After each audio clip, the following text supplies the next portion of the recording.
I'm one broken machine, 2 missing items, and 1 minor head injury into the crafting day, and I haven't even started yet. And there's a new project I want to get ready for Dickens on the Strand. It takes me twice as long to film something as it does just to make it. So for this project, I invite you to just come along with me and just watch the time sped up, not really edited video of me working on this new project. So the thought process here was I wanted an old school library. On old books, you have the title written on the spine, you have some debossing around it, maybe some gold leaf, and that's the look that I was going for. So I sketched out my dress pattern and did some measurements to figure out how wide each panel would have to be at the top and the bottom. I'm showing my overlay so that you can kind of see how I worked that math out. And then I began embroidering the book titles onto each individual panel. The hardest part of this was picking 8 panels of books that I really, really love, because I've read some Dickens, but not all of Dickens. I then got different kinds of gold trim lace from the section and sewed them on the top and the bottom of each book title.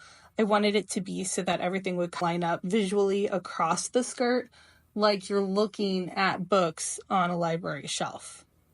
And that is when I got the idea for Make With Me Monday, an opportunity for some body doubling and for me to answer some questions about sewing. All right, 30 minutes and 1 burn later.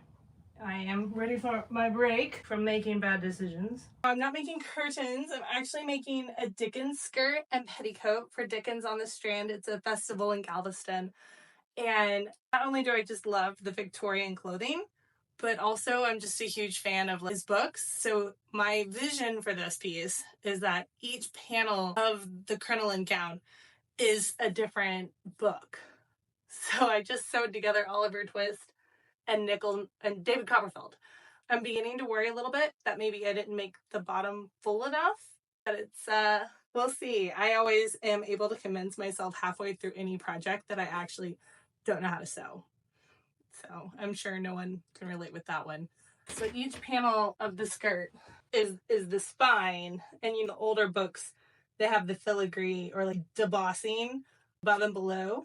And then the between panels, because I'm doing box pleats, are going to be brown to represent a bookshelf. I'm going to try to do some more Make With Me Mondays because I love being available in real time to answer questions.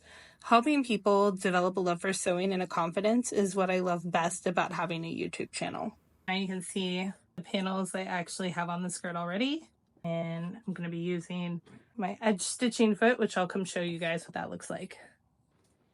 So while this is turning on, I want to show you, this is my edge stitching foot that I use because my fabric's going to go right on this little flange, and I'm going to stitch right on the edge of the fabric without having to struggle. Friends, that is not an edge stitching foot. That is an edge joining foot with IDF, which means I can use my little built-in walking foot with it. I love it, but I'm not great with the names of things. Here, I'm starting the petticoat. Now I need the petticoat because although you saw the skirt kind of pinned onto the crinoline, you can see every little hoop. And for this, I used my ruffler foot, which was an absolute lifesaver. But let me tell you, it still took me approximately 1,000,000 years to put all the tulle and lining fabric on there to make it fluffy enough to hide those hoops. Petticoats are no joke, friends. I didn't have time to make a custom top for this dress this year, but expect one next year. But I still think I looked pretty cute. So cute, in fact, that enough people asked me to go ahead and join the costume contest. And then this happened. Our first place prize in the Dickens Plus category. Dickens Plus. It's Katie! From concept to winning the costume contest in under a week. I'm so honored and it was so fun. My favorite part of Dickens was I would ask people what their favorite book was, and then I would spin around to show them that panel and they'd just get so excited. And that is what costuming is all about for me, the little unexpected details of what you're sewing. I had a blast. Next year I'll make a top. I hope you join me for that and join me for more of my videos and Make With Me Mondays. Let me know what you think, and thanks for supporting my week of madness.